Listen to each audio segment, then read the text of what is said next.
E aí o que a gente tem visto, e aí não é só a gente, o mercado inteiro, o próprio governo também tem percebido isso, que o sistema brasileiro de poupança ele está minguando, né? Ele tá sofrendo.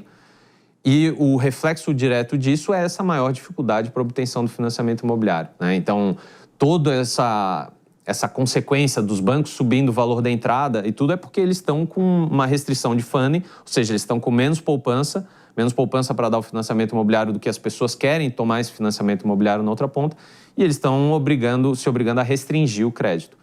E aí é esse cenário que a gente está vendo, é cada vez mais complicado, mais complexo para o consumidor, que só quer comprar a casa dele, e essa é a oportunidade que a gente vê, de entrar nesse mercado, é um ótimo momento para a gente oferecer novas soluções, com mais inovação, com produtos diferentes, porque tem essa oportunidade se abrindo. Eu quero falar de tecnologia já, mas eu estou intrigado. Legal. Se a gente fosse olhar assim, desenhar um gráfico em pizza, a qual porção maior seria? A fintech ou a PropTech, né? Uhum. É uma pergunta boa também, que o pessoal brinca com a gente. Quando vocês vão para o divã, na análise, vocês se definem como? Porque talvez a grande sacada de vocês tenha sido pela saída financeira, não necessariamente o olhar do mercado imobiliário, né? Sim. A gente brinca que tem esse debate meio interno, né? Qual que é a nossa identidade, né? E daria para dizer que a gente tem uma classificação que eles chamam Real Estate Fintech, então é uma fintech imobiliária, né?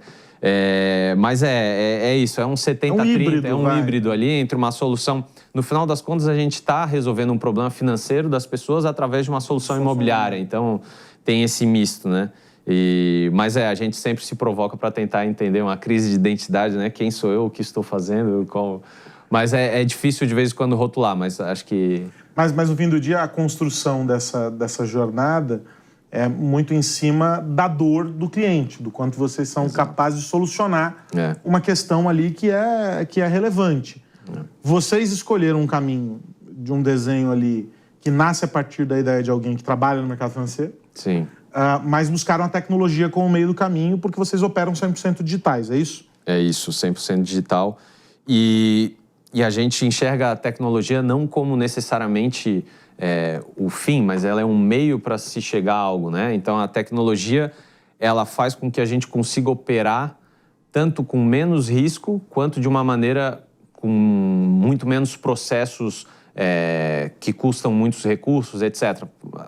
Tentar fazer alguns paralelos vai ficar mais fácil de entender.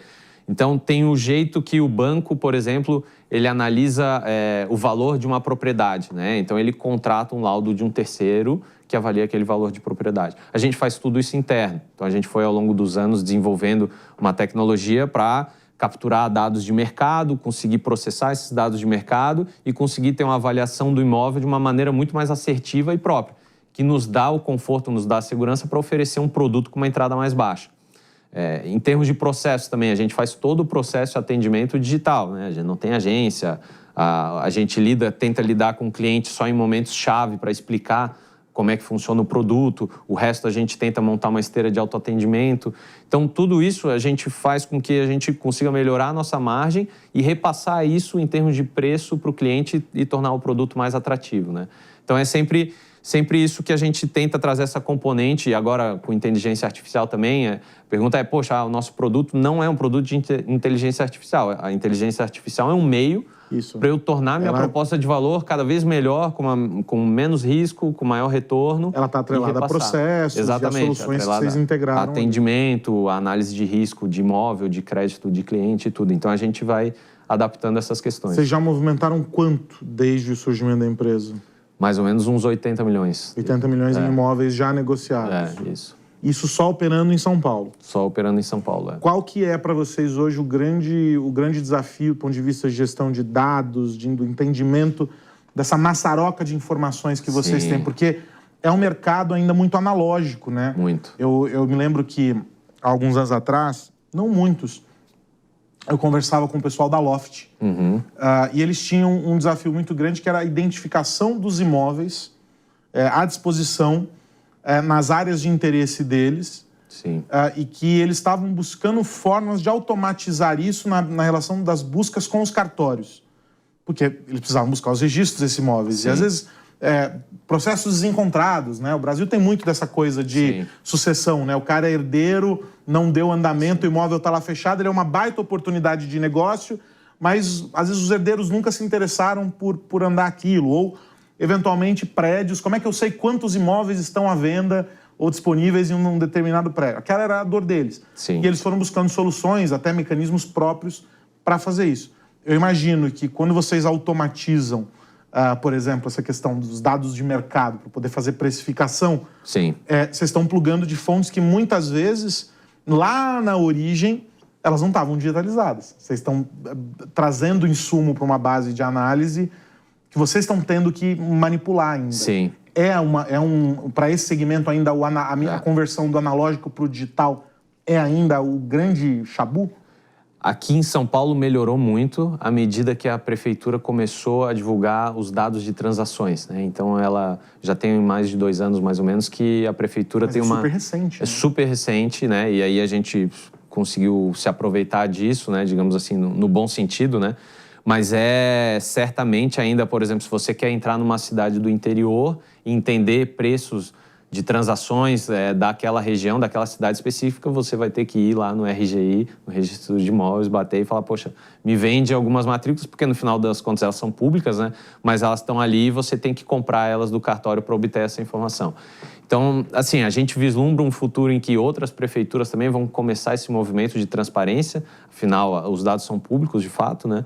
Mas essa facilidade de obtenção, ela é muito importante, acho, para o mercado como um todo. Porque um grande problema que a gente vê é a assimetria de informação. Então, o mercado imobiliário, você tem uma assimetria gigante entre quem vende e quem compra. Quem vende, geralmente, é uma construtora, que mesmo sendo pequena, ela tem muito mais informação que um comprador. É uma imobiliária que está auxiliando um vendedor. São pessoas que têm muito conhecimento. Quem está comprando, geralmente, é uma pessoa física que comprou pouquíssimas vezes na vida, né? A média no Brasil de compra de imóvel por pessoa é de 1,8. Ou seja, a maioria das pessoas não compra 2 vezes.